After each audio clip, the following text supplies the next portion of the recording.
Hello ಎಲ್ರಿಗೂ ನಮಸ್ಕಾರ. ಏನಪ್ಪ ವಿಷಯ ಅಂದರೆ ಬಿಗ್ ಬಾಸ್ ನೋಡ್ತಾ ಇದ್ದಾರೆ ಅನ್ಕೋತೀನಿ. ಕರ್ನಾಟಕ ರಕ್ಷಣಾ ವೇದಿಕೆಯವರು ಏನೇನು ಮಾಡ್ತಾವ್ರೆ, ಏನೇನು ಪಿತೂರಿ ಓಡಿಸ್ತವ್ರೆ ಅಶ್ವಿನಿ ಗೌಡ ಅವ್ರನ್ನ ಗೆಲ್ಸೋಕ್ಕೆ ಅಂತ ಎಲ್ಲ ನೋಡ್ತಾ ಇದ್ದೀರಾ. ಅಲ್ಲ, ನಾನು ಕೇಳೋದು ಒಂದೇ, ಕರ್ನಾಟಕ ರಕ್ಷಣಾ ವೇದಿಕೆಯವರು ಪಾಕಿಸ್ತಾನದಿಂದ ಬಂದವ್ರಿಗೆ ಸಪೋರ್ಟ್ ಮಾಡ್ತಾಯಿಲ್ಲ. ಕರ್ನಾಟಕದಲ್ಲಿ ಹುಟ್ಟಿರೋರಿಗೆ ಸಪೋರ್ಟ್ ಮಾಡ್ತವ್ರೆ. ಹಾಗಿದ್ರೆ ಗಿಲ್ಲಿ, ರಕ್ಷಿತಾ, ರಘು ಮತ್ತು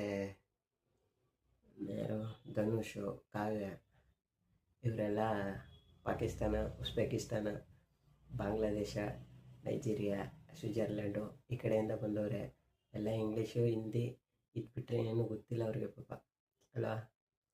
ಏನು ಮಾಡ್ತಾರೆ ಅಂದರೆ, ನೀವು ಯೋಚನೆ ಮಾಡಿ ಯಾವ ರೀತಿ ಸಪೋರ್ಟ್ ಮಾಡಬೇಕು. ಅಲ್ಲ, ಹಳ್ಳಿ ಐದ ಅಚ್ಚ ಕನ್ನಡದಲ್ಲಿ ಮಾತಾಡ್ತೇನೆ, ಅವನಿಗೆ ಸಪೋರ್ಟ್ ಮಾಡಲಿಲ್ಲ. ಈ ಅಶ್ವಿನಿಗಳಂಗೆ ಕನ್ನಡನೇ ಕರೆಕ್ಟಾಗಿ ಬರೆಯೋಕ್ಕೆ ಬರಲ್ಲ.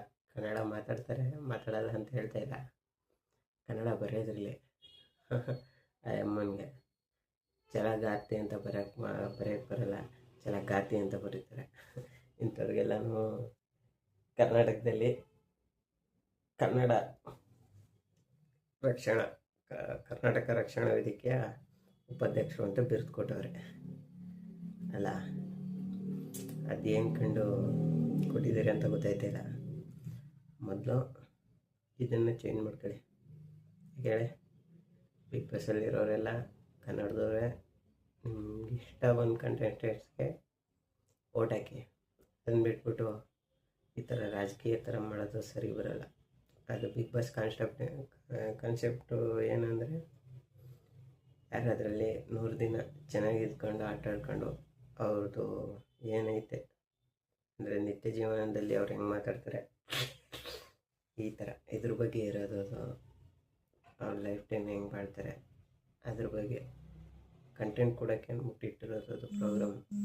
ಅದನ್ನು ಬಿಟ್ಬಿಟ್ಟು ನೀವು ಈ ಕಾಂಗ್ರೆಸ್ಸು, BJP, ಜನತಾದಳ ಮತ್ತು ಈಗ ಒಂದು KRS ಈ ಥರ ಪಕ್ಷದ ಚುನಾವಣೆ ರೀತಿ ಮಾಡೋಕ್ಕೆ ಹೋಗ್ಬಿಡಿ ಯಾರೂ, ಸರಿನಾ? ಇರಲಿ, ಕ್ರೇಜ್ ಇರಬೇಕು, ಆದರೆ ಇಷ್ಟೊಂದಿರೋದು ಸರಿ ಇಲ್ಲ. ನೋಡಿ, ನಿಮ್ಗೆ ಯಾರಿಗೆ ಇಷ್ಟ ಬರುತ್ತೆ ಅವ್ರಿಗೆ ಓಟ್ ಹಾಕಿ. ಆದರೆ ನಮ್ಮ ಒಪಿನಿಯನ್ ಏನು ಅಂದರೆ, ಗಿಲ್ಲಿ ಗೆಲ್ಲಬೇಕು, ಹಳ್ಳಿ ಇದೇ ಸರಿ. ಅದನ್ನು ಬಿಟ್ಬಿಟ್ಟು ಯಾರ್ಯಾರು ತುಕಲಿಗಳು ಮಾತು ಕೇಳ್ಕೊಂಡು ಬಿಗ್ ಬಾಸ್ಲಿರೋರಿಗೆಲ್ಲ ಓಟ್ ಹಾಕೋಕ್ಕಾಗಲ್ಲ. ನಿಮ್ಗೆ ಇಷ್ಟ ಬಂತ ಓಟ್ ಹಾಕಿ, ಇಲ್ಲ